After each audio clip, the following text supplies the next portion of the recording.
Bonjour et bienvenue, voici notre tour d'horizon économique, géopolitique, énergétique et boursier. Nous sommes le vendredi 20 février et pour comprendre comment tourne la planète finance en cette journée des trois sorcières, c'est sur l'incorruptible et nulle part ailleurs.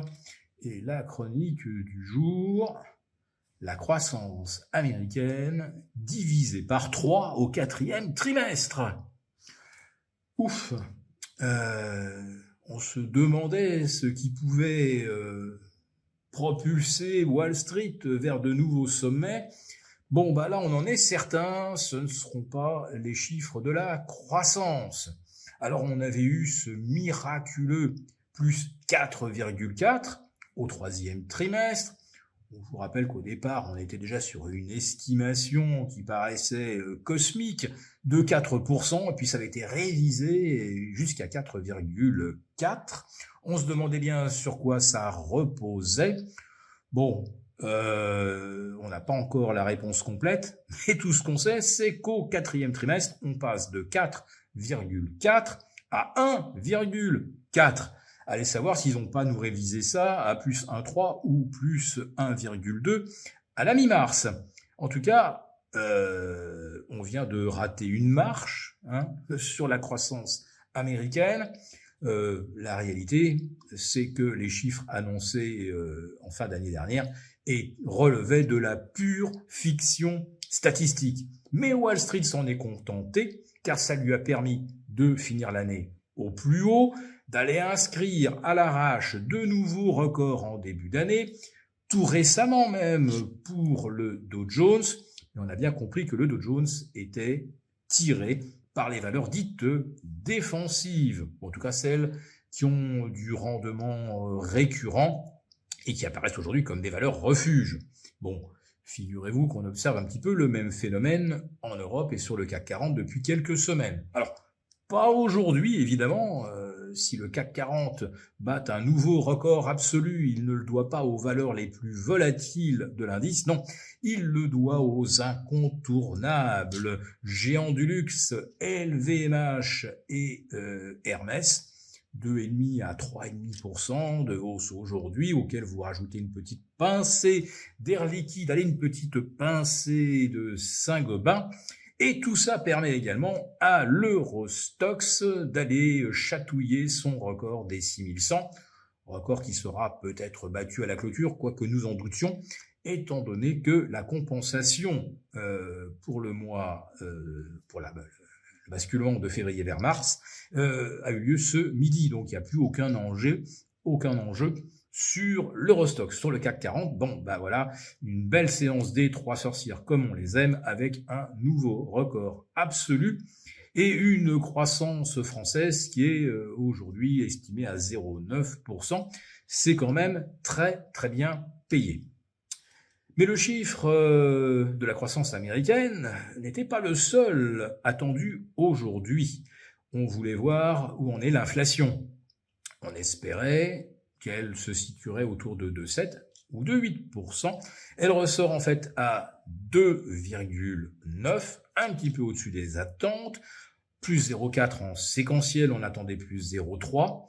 Allez, on se rassure peut-être avec la consommation qui demeure résiliente, avec plus 0,4 contre 0,3 ou 0,4 anticipé.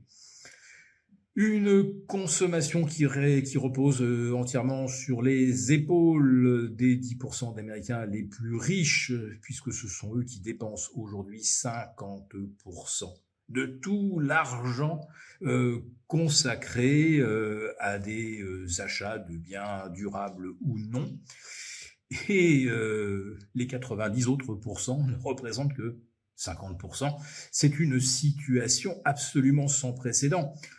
Inutile de dire qu'elle est fondamentalement malsaine.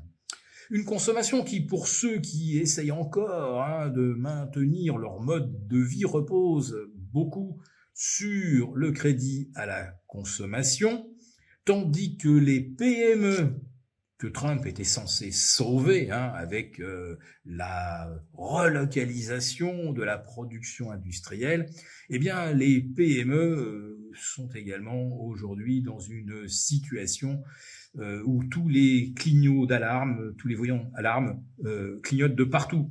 Pourquoi? Eh bien, tout simplement parce que les prêts à court ou moyen terme qui sont octroyés par des sociétés spécialisées comme Blue Owl, qui fait de la structuration de dettes de PME, tout comme en 2008, il y avait de la structuration de subprime. Eh bien, aujourd'hui, les prêts aux entreprises et les prêts aux ménages, ce sont les nouveaux subprime, avec des taux de défaut de plus de 10% sur certaines catégories de prêts aux Américains les moins fortunés. Et on a maintenant un taux de défaut de 5,5% également sur les prêts PME.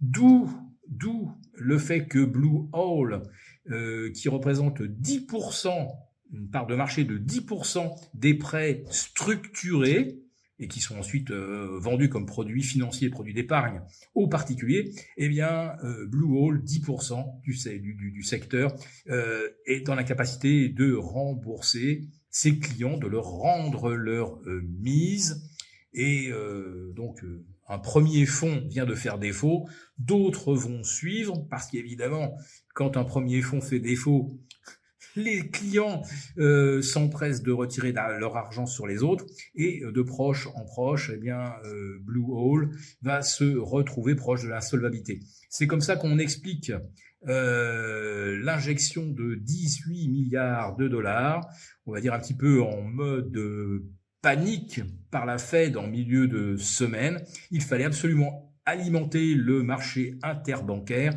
Les établissements de crédit ne se font plus confiance, mais surtout, il y en a certains qui, comme Blue Owl, sont probablement dans des situations de trésorerie proches de ce qu'on appelle la détresse.